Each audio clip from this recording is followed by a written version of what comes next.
दोस्तों, पिछले 4 महीनों में हिंदुओं पर हमले, अवैध मदरसे, लव जिहाद और एनआईए की कार्रवाइयां, ये सब देश में हो क्या रहा है? क्या भारत दारुल इस्लाम बनने की ओर बढ़ रहा है? क्या हिंदू बाहुल्य भारत को कट्टरपंथी एक के बाद एक षड्यंत्र कर अपने आगोश में लेने का प्रयास कर रहे हैं? अगर नहीं, तो इसके ताजे उदाहरण हमें सोचने पर मजबूर कर देते हैं कि आखिर मजहब के आधार पर देश विभाजन के बाद ये भारत में शांति से क्यों नहीं रहना चाहते? इस साल पिछले 4 माह में पूरे भारत भर में जो घटनाएं घटी हैं, वे बहुत दर्दनाक एवं अनेक इस्लामवादियों की मंशा को उजागर कर रही हैं। कहीं सरकार का विरोध, तो कहीं अवैध मदरसों के जरिए भड़काऊ पाठ पढ़ाया जा रहा है। कई घरों को टारगेट कर उन पर सामूहिक हमले की घटनाएं पश्चिम बंगाल में अनेक स्थानों पर घटी है। लव जिहाद, लैंड जिहाद जैसे इनका स्थायी कार्य है। ऐसे में राष्ट्रीय जांच एजेंसी एनआईए ने इन सब से हटकर उन तमाम षड्यंत्रों को उजागर किया है जो कि अलग तरह के हिंसा प्रयोगों के जरिए भारत को दारुल हरब से दारुल इस्लाम में बदलने का ख्वाब देखते हुए उसके लिए ये कट्टरपंथी गैर मुसलमानों को मारने की हिंसक प्लानिंग कर रहे थे। हर कांड के पीछे मकसद एक ही नजर आया, गैर मुसलमानों यानी हिंदू, जैन, बौद्ध, सिख एवं अन्य से भयंकर नफरत का उनके हृदयों में होना। भारत में जो भी देश की दूसरी सबसे बड़ी जनसंख्या के बीच में से ये आतंकी पकड़े जा रहे हैं, इन सभी इस्लामवादियों ने स्वीकार किया है कि वह गैर मुसलमानों को बर्दाश्त नहीं कर सकते हैं। ऐसे में स्वाभाविक प्रश्न उठता है कि क्या अब शेष भारत के हिंदुओं को भी पलायन हर राज्य में करना होगा, जैसा कि दारुण एवं करुणामय दृश्य इस समय हिंदू हिंसा के पश्चिम बंगाल से आ रहे हैं और मुख्यमंत्री ममता दीदी चुप हैं। लेकिन सवाल यह है कि आखिर भारत का हिंदू जाएगा तो जाएगा कहां? चलिए बताते हैं पूरी जानकारी। लेकिन कमेंट में बड़बड़ करने से पहले आप इस जानकारी को गूगल पर सर्च करें या चैट जीपीटी से अवश्य पूछें, क्योंकि वीडियो में मैं एक तालीमुल इस्लाम नामक बुक का जिक्र करूंगा। तो चलिए शुरू करते हैं दोस्तों। नेशनल इन्वेस्टिगेशन एजेंसी एनआईए ने 3 फरवरी 2025 को तमिलनाडु हिजब उत तहरीर HUT मामले में एक्शन लेते हुए 2 मुख्य अपराधियों को गिरफ्तार किया था, जो कि भारत सरकार के खिलाफ साजिश रचने के लिए मुस्लिम युवाओं को भड़का रहे थे। जिन्हें पकड़ा गया उनकी पहचान कबीर अहमद अलियार और बाबा बहरुद्दीन उर्फ मन्नई बाबा के रूप में हुई। एनआईए का कहना है कि ये सभी आरोपित अन्य कई लोगों के साथ मिलकर हिजब उत तहरीर की कट्टरपंथी विचारधारा का प्रचार कर रहे थे, यह जानते हुए भी कि भारत सरकार ने हिजब उत तहरीर पर प्रतिबंध लगाया हुआ है। इन्होंने गुप्त सभाओं का आयोजन किया और इस्लामिक देशों की सैन्य ताकत को दिखाने वाली एक प्रदर्शनी तक का आयोजन कर दिया। इस प्रदर्शनी के जरिए वे लोगों को भारत सरकार के खिलाफ युद्ध छेड़ने और हिंसक जिहाद के लिए उकसा रहे थे। मामले में एनआईए ने कुल 6 आरोपियों के खिलाफ मामला दर्ज किया था। जांच के दौरान यह भी सामने आया कि आरोपी हिजब उत तहरीर की कट्टरपंथी और चरमपंथी विचारधारा से प्रभावित थे और इसीलिए ये भारत को दारुल हरब से दारुल इस्लाम में बदल देने का ख्वाब देखते हैं। एनआईए अब इस मामले से जुड़े अन्य आरोपियों, अंतरराष्ट्रीय नेटवर्क और फंडिंग की जांच कर रही है। कुल मिलाकर एक तरफ वक्फ बोर्ड को लेकर आए केंद्र सरकार के निर्णय पर भारत भर में मुसलमान अपना आक्रोश जता रहे हैं, तो दूसरी ओर पश्चिम बंगाल जैसे मुस्लिम बहुल राज्यों में हिंदू हिंसा की हद पर कर दी गई है। अब तक सैकड़ों हिंदू पिछले 2 सप्ताह में हिंसा के शिकार बनाए गए हैं। इससे साफ समझ आ रहा है कि भारत को इस्लामिक जिहाद में झोंक देने का षड्यंत्र बहुत बड़े स्तर पर चल रहा है। ये भारत को गज़बाए हिंद बनाने के लिए किसी भी सीमा तक जाने को तैयार है। एनआईए की इस साल के आरंभ से अब तक की गई कार्रवाई बता रही है कि पिछले 4 माह में ही इतना सब घट चुका है। तब पूरे वर्ष भर में कितने जिहादी मामले प्रकाश में आएंगे, जिसमें सिर्फ टारगेट भारत के बहुसंख्यक हिंदू समाज को किया जाएगा। ऐसे में कहना यही होगा कि ये संकट महाभयंकर है, जिससे स्वयं बहुसंख्यक हिंदू समाज को ही निपटना होगा। अन्यथा तो एक समय के बाद भारत छोड़ देने का ही उसके सामने विकल्प बचेगा। Council of boards of school education COBSI यानी कि भारत में स्कूल शिक्षा बोर्ड की परिषद के अनुसार देश के 8 राज्यों में अभी मदरसा बोर्ड संचालित है। NCPCR की हाल ही में आस्था के संरक्षक या अधिकारों के दमनकर्ता बच्चों के संवैधानिक अधिकार बनाम मदरसे नाम से आई एक रिपोर्ट में खुलासा हुआ है कि राज्यों से मांगी गई जानकारी में उत्तर प्रदेश और पश्चिम बंगाल को छोड़कर अन्य 6 राज्यों ने बताया कि 14,819 गैर मुस्लिम बच्चे उनके यहाँ अनुदान प्राप्त मदरसों में पढ़ रहे हैं, जिसमें सामने आया कि सबसे अधिक 5 हिंदी राज्यों में मध्य प्रदेश में 9,446 कुल बच्चों में 9,417 हिंदू बच्चे, राजस्थान में 3,103, छत्तीसगढ़ 2,159, बिहार में करीब 70 और उत्तराखंड में 42 गैर मुस्लिम बच्चे मदरसा में दीनी तालीम पढ़ रहे हैं, जबकि गैर हिंदी राज्य ओडिशा में जहां मदरसा बोर्ड है पर कोई गैर मुसलमान नहीं पढ़ रहा। यह रिपोर्ट खुलासा करती है कि 2020 तक असम में मदरसा बोर्ड हदिक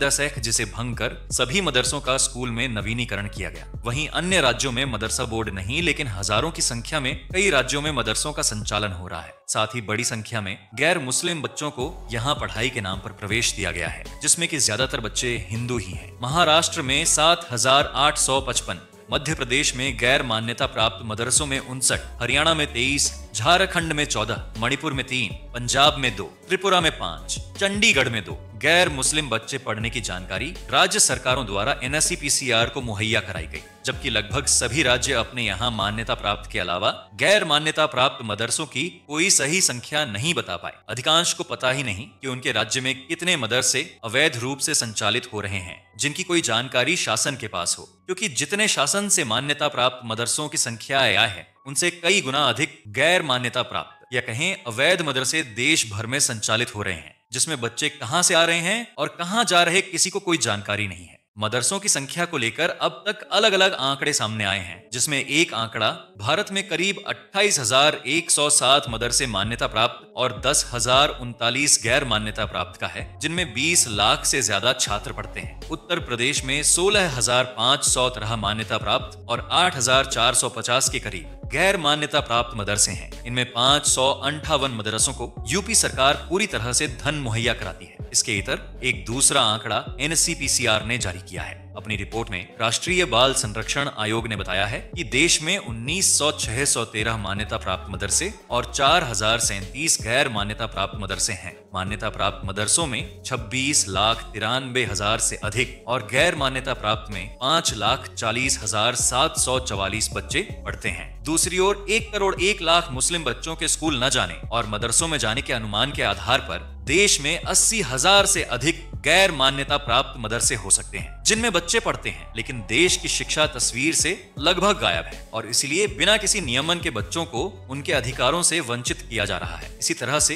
एक रिपोर्ट इसी साल वॉइस ऑफ अमेरिका पर शेख अजीजुर रहमान की प्रकाशित हुई है, जिसमें इस बात पर जोर दिया गया है कि अकेले UP board of Madrasa education से मान्यता प्राप्त लगभग 16,500 मदरसों की संख्या है, जिनके 1.95 मिलियन छात्र पढ़ रहे हैं। इनमें कई गैर मुस्लिम यानी हिंदू छात्र शामिल हैं। यूपी में 25,000 से अधिक मदरसे चल रहे हैं, जिसमें कुल छात्रों की संख्या 2.7 मिलियन से अधिक है। पश्चिम बंगाल के एक मदरसा का भी वे उदाहरण देकर बताते हैं कि मदरसा में 50% से अधिक छात्र गैर मुस्लिम हैं। यानी एक अनुमान के मुताबिक जो संख्या गैर मुसलमान विशेषकर हिंदू बच्चों की मदरसों में पढ़ने की सामने आती है, वह इस कालखंड में देश भर की लगभग 60 से 80,000 के बीच है। लेकिन बात पढ़ने की नहीं है। मदरसों से हमें कोई आपत्ति नहीं है, क्योंकि हम जानते हैं मदरसों में इस्लाम की शिक्षा दी जाती है। कहने का मतलब आप मजहब से जुड़े लोगों को इस्लाम की शिक्षाएं दो, हमें क्या दिक्कत। लेकिन गैर मुसलमान बच्चों को अल्लाह में विश्वास क्यों दिलाते हो, जब इन्हें दीनी तालीम के नाम पर काफिर होना एवं तालीम उल इस्लाम हिदायतुल कुरान जैसी पुस्तकों के माध्यम से बार बार यह समझाया जा रहा हो कि जो अल्लाह में यकीन नहीं करते हैं उन्हें काफिर कहा जाता है। जो लोग अल्लाह के अलावा अन्य वस्तुओं की पूजा करते हैं या 2 या 3 देवताओं में विश्वास करते हैं, ऐसे लोगों को काफिर यहाँ अविश्वासी या मुशरिक कहा जाता है। बहुदेववादियों को मुक्ति नहीं मिलेगी, इसके बजाय उन्हें अनंत दंड और पीड़ा का सामना करना पड़ेगा। अथवा भगवान राम एवं श्री कृष्ण के बारे में यह बताया जा रहा हो कि वे खुदा के पैगंबर नहीं हैं, क्योंकि खास तौर पर उन्हीं बुजुर्गों को पैगंबर कह सकते हैं जिनका पैगंबर होना शरीयत से साबित हो, और कुरान मजीद या हदीस शरीफ में उनको पैगंबर बताया गया हो जिसमें कि ये दोनों नहीं आते। वहीं जो आदमी हजरत मोहम्मद सल्लल्लाहु अलैहि वसल्लम को खुदा का रसूल न माने, वह भी काफिर है। फिर बार बार यही बताया जा रहा हो कि सिर्फ कुरान ही सच्ची किताब है, उसी में सही तौहीद की तालीम यानी एकेश्वरवाद की सच्ची शिक्षा व ज्ञान दिया गया है। इसके अलावा अन्य जो भी किताबें हैं वे सभी असत्य, भ्रामक एवं झूठी हैं। फिर बताया जाता है कि बहुत से काम ऐसे हैं कि उनमें शिर्क की मिलावट है। उन तमाम कामों से पंडित को हाथ दिखाना और किसी पीर के नाम की सर पर छोटी रखने को शामिल किया गया है, जिसमें कि हम सभी जानते हैं कि सिर पर छोटी कौन रखता है। तब स्वाभाविक है कि बहुत चालाकी से गैर मुसलमान बच्चों मदरसों में हिंदू बच्चों की ब्रेन मैपिंग की जा रही है। राष्ट्रीय बाल संरक्षण आयोग NCPCR तत्कालीन अध्यक्ष प्रियंक कानूनगो की जब कुछ मदरसों में पढ़ रहे बच्चों से उनके प्रवास के दौरान बातचीत हुई तो उसका जिक्र भी इस रिपोर्ट में है, जिसमें एक बच्चे के हवाले से बताया गया है कि आखिर यहाँ पढ़ रहे बच्चों में अधिकांश की सोच क्या है। मदरसा से लौट रहे एक बच्चे से बातचीत करते समय कहा कि हम सिर्फ मजहबी अध्ययन कर रहे हैं, शिक्षक, चिकित्सक या वकील जैसे कोई पेशेवर नहीं बनना चाहते, लेकिन खुद को आखिरत के लिए तैयार कर रहे हैं, जिसका अर्थ है मृत्यु के बाद का जीवन। वे खुद को फैसले के दिन के लिए तैयार कर रहे हैं। उल्लेखनीय है कि खुद को आखिरत के लिए तैयार करने के लिए ये काम किए जा सकते हैं: अल्लाह के हुक्मों का पालन करना, रसूल खुदा की सुन्नतों पर अमल करना, अल्लाह और अल्लाह के रसूल के बताए रास्तों पर चलना, कलीमा की बुनियाद पर अपना ईमान मजबूत करना। ज्यादातर मुसलमानों का विश्वास है कि कयामत के दिन अल्लाह तय करेगा कि लोग अपना अगला जीवन कैसे बिताएंगे। उनका मानना है कि उन्हें अपनी पसंद चुनने की आजादी है। अल्लाह उन विकल्पों के लिए उनका न्याय करेगा, निर्णय कर्मों की मात्रा पर नहीं बल्कि उसके पीछे की इच्छा पर निर्भर करता है। लेकिन आपको बता दें कि मदरसों में गैर मुस्लिम बच्चों को पढ़ाना संविधान का उल्लंघन है। जी हाँ, संविधान का अनुच्छेद 28(3) बच्चों को बगैर माता पिता की सहमति के किसी और धर्म की शिक्षा देने से रोकता है, लेकिन फिर भी मदरसों में ये काम हो रहा है और राज्य और केंद्र सरकारें इस पर चुप्पी साधे बैठी हुई हैं। इस संबंध में विश्व हिंदू परिषद के राष्ट्रीय प्रवक्ता विनोद बंसल का कहना है, दुर्भाग्य है कि राज्य सरकारें मदरसों को पोषित कर रही हैं। इन मदरसों में एक और जिहादी मानसिकता बार बार उजागर हो रही है, वहीं देश के बहुसंख्यक हिंदू जो कि 80% हैं, उन करदाताओं की खून पसीने की कमाई से राज्य सरकारों द्वारा इन्हें सुविधाएं मुहैया कराई जा रही हैं। सेक्युलर संविधान की दुहाई देने वाले योग कब तक इन मदरसों के माध्यम से अपने देश विरोधी आगे बढ़ाते रहेंगे?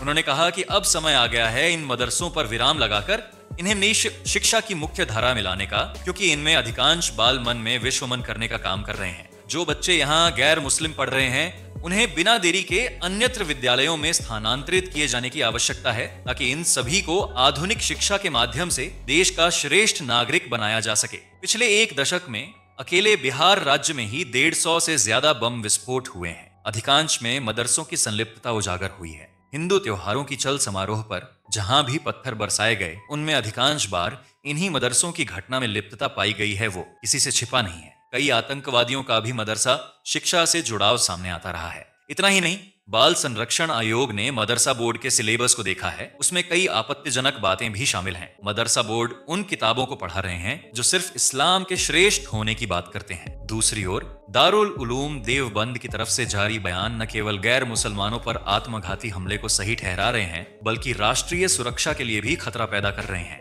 इसी तरह दारुल उलूम का फतवा गजवा हिंद की बात करता है। दारुल उलूम इस्लामी शिक्षा का केंद्र होने के कारण इस तरह के फतवे जारी कर रहा है, जिससे बच्चों में अपने ही देश के खिलाफ नफरत की भावना से भर रहा है। इसके उलट मदरसे की शिक्षा पर प्रश्न क्यों खड़े हुए हैं? तो NCPCR की चिंता यह है कि जब बच्चों के मन में बचपन में ही मजहबी आधार पर विभेद का भाव भर दिया जाएगा, तो वे बड़े होकर गैर मुसलमानों को किस नजरिए से देखेंगे और उनके साथ कैसा व्यवहार करेंगे? स्वाभाविक है, अच्छा व्यवहार तो नहीं करेंगे। उदाहरण के तौर पर देश भर में गैर मुसलमानों के प्रति बढ़ती असहिष्णुता, जिसमें कि हिंदू धार्मिक यात्राओं को निशाना बनाकर उन पर पत्थर फेंकना, जुम्मे की नमाज के बाद एकत्र हुए मुसलमानों द्वारा देश में कई बार दूसरे पंथ के लोगों पर पत्थर बरसाना, पुलिस थाने को निशाना बनाए जाने की घटनाएं देखी जा सकती हैं। कुछ समय पूर्व NCPCR के अध्यक्ष प्रियंक कानूनगो ने बिहार के मदरसों में चल रही एक पुस्तक तालीमुल इस्लाम एवं इसी प्रकार की अन्य मजहबी पुस्तकों का जिक्र किया था। उन्होंने कहा था कि ये सभी पुस्तकें बच्चों के मन में गैर मुसलमानों के प्रति नफरती भाव भरती हैं, इसलिए इन्हें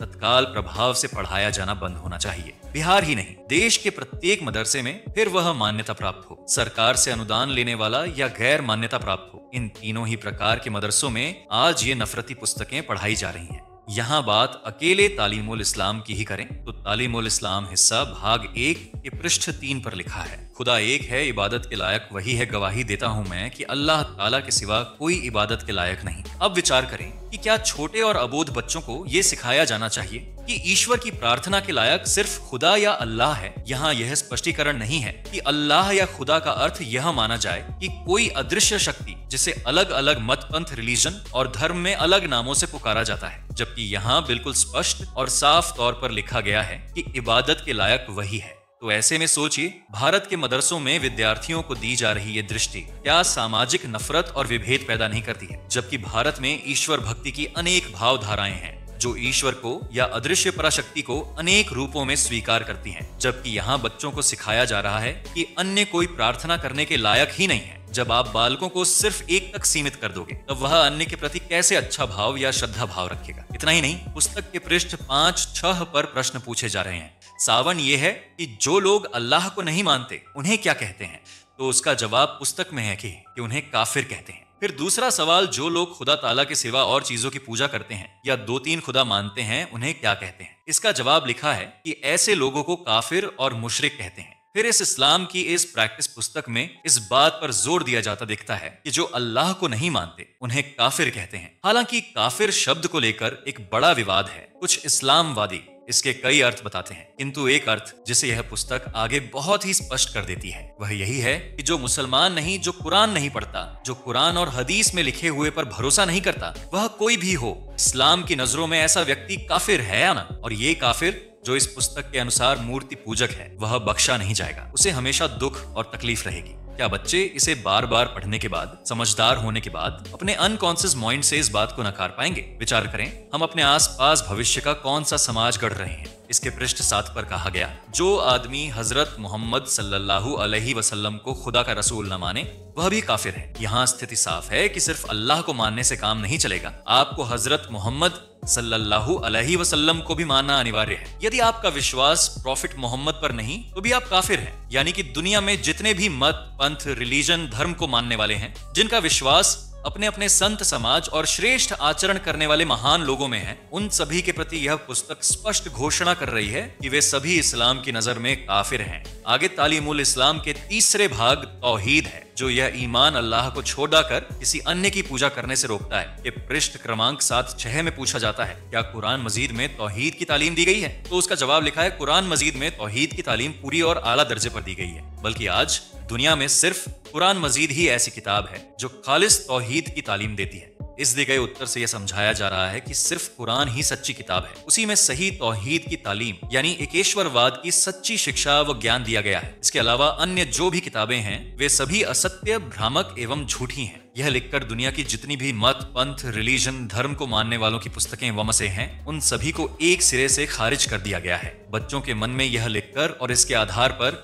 उन्हें मौने समझाकर यही बताया जा रहा है कि सिर्फ कुरान सही पुस्तक है, अन्य दुनिया के सभी ग्रंथ बेकार हैं। पुस्तक के हिस्सा 4 में एक प्रश्न हिंदुओं से जुड़ा है। यहाँ सवाल आया है, क्या यह कह सकते हैं कि हिंदुओं के पेशवा जैसे कृष्ण जी और रामचंद्र जी वगैरह खुदा के पैगंबर थे? तो फिर जवाब दिया गया है कि नहीं कह सकते, क्योंकि पैगंबरी एक खास उहदा था जो खुदा की तरफ से उसके बरगुजीदा और खास बंदों को अता फरमाया जाता था। तो जब तक शरीयत से यह बात मालूम न हो कि यह खास उहदा खुदा ताला ने फला शख्स को अता फरमाया था, उस वक्त तक हम भी नहीं कह सकते कि वह खुदा का नबी था। यहाँ इस लिखे से साफ हो जाता है कि यह पुस्तक हिंदुओं की आस्था के आधार भगवान श्री राम और श्री कृष्ण के अस्तित्व को पूरी तरह से नकारती है। लेकिन अब सवाल आता है कि यहाँ इस्लामिक प्रैक्टिस की इस पुस्तक में हिंदू देवताओं और उनके आराध्य का जिक्र करने की जरूरत क्यों पड़ी? और फिर यह क्यों कहा जा रहा है कि जो जो कुरान या हदीस में लिखा है वही सही है, अन्य कुछ और नहीं? कुछ नहीं, बस हिंदू बच्चों और उनके विश्वास के प्रति अविश्वास पैदा करने के लिए बच्चों से कहा जा रहा है। तालीमुल इस्लाम में आगे कहा गया कि इन बातों के अलावा और भी काम शिर्क के हैं या नहीं? तो इसका जवाब लिखा है कि हाँ, बहुत से काम ऐसे हैं कि उनमें शिर्क की मिलावट है। उन तमाम कामों से परहेज करना जरूरी है। वे काम ये हैं, नजूमियों से गैब की खबरें पूछना, पंडित को हाथ दिखाना, किसी से फाल खुलवाना, चेचक या किसी और बीमारी की छूत छात करना और यह समझना कि एक की बीमारी दूसरे को लग जाती है, ताजिया बनाना, अलम उठाना, कब्र पर चढ़ावा चढ़ाना, नजर न्याज गुजारना, खुदा ताला के सिवा किसी के नाम की कसम खाना, तस्वीरें बनाना या तस्वीरों की ताजीम करना, किसी पीर या वली को जरूरत पूरी करने वाला, मुश्किल आसान करने वाला कहकर पुकारना, किसी पीर के नाम की सर पर चोटी रखना या मुहर्रम में इमामों के नाम का फकीर बनना, कब्रों पर मेला लगाना वगैरह। इस पूरे वाक्य को जब आप गौर से पढ़ते हैं तो इससे जो सार निकलता है वह यह है कि गैर मुसलमान सभी जो हैं उनके काम शिर्क के हैं। इसमें भी एक बार पंडित शब्द जो सिर्फ हिंदुओं से जुड़ा है उसका जिक्र है, तो एक जगह सिर पर चोटी रखने का जिक्र है जो कि सिर्फ हिंदुओं में ही रखी जाती है। यानी कि यहाँ भी सीधे तौर पर हिंदुओं के प्रति ये पुस्तक बच्चों के मन में नफरत भरने का काम कर रही है। वहीं नाच देखना, दाढ़ी मुंडाना, टखनों से नीचा पाजामा, पतलून या लुंगी पहनना, खेल तमाशों, नाटकों, थिएटरों में जाने को गुनाह करार देती है। पुस्तक अपने तर्कों से यह भी स्थापित करती है कि सिवाय काफिर और मुशरिक के बाकी सारे गुनहगार अपने गुनाहों की सजा पाकर जन्नत में जाएंगे। यानी जो इस्लाम को नहीं मानते उन्हें कभी भी जन्नत नसीब नहीं होगी। वहीं खुदा ताला के सिवा किसी और की मन्नत माननी हराम है, क्योंकि मन्नत भी एक तरह की इबादत है और इबादत का खुदा ताला के सिवा और कोई मुस्तहिक नहीं। अर्थात आप यदि अल्लाह या खुदा को नहीं मानते तो आपकी प्रार्थना कभी स्वीकार नहीं होगी। इसका अर्थ हुआ कि जो भी गैर मुसलमान हैं उनकी कभी प्रार्थना ईश्वर नहीं सुनेगा। पुस्तक यह भी साफ कहती है कि काफिर को ज़कात देना नाजायज है, यानी जो दान इस्लाम में बताया गया है वह सिर्फ मुसलमान को ही दिया जा सकता है, किसी अन्य जरूरतमंद को नहीं। इसके अलावा भी बहुत कुछ इस पुस्तक में लिखा हुआ है जो कि बच्चों के मन में अन्य मत, पंथ, रिलीजन, धर्म को मानने वालों के प्रति नफरती सोच एवं भावनाएं भर देता है। यहाँ कहना होगा कि अकेली यही पुस्तक भारत के सभी मदरसों में नहीं पढ़ाई जा रही है। इसके अलावा इस तरह की अनेक पुस्तकों के माध्यम से मदरसों में गैर मुस्लिमों के प्रति नफरत भरने का काम हो रहा है। अब ऐसे में आप यानी कि देश का कोई भी देशभक्त नागरिक विचार कर सकता है कि जब बच्चे इस तरह की अशिक्षा यानी अज्ञान को लेकर मदरसों से बाहर आएंगे तो फिर उनसे कैसे प्रेम, शांति और अपनत्व की उम्मीद की जा सकती है। इस प्रकार के प्रश्न अनेक हैं। अब उत्तर सरकारों, न्यायपालिका और इस्लाम के जानकारों को देना है। अगर वीडियो पसंद आया हो तो लाइक और शेयर जरूर करें, और हाँ, ऐसी ही इंटरेस्टिंग जानकारियों को जानने के लिए हमारे चैनल मिस्ट्री ऑफ आर्यावर्त को सब्सक्राइब करना ना भूलें। तो मिलते हैं अगली वीडियो में। जय हिंद, जय भारत।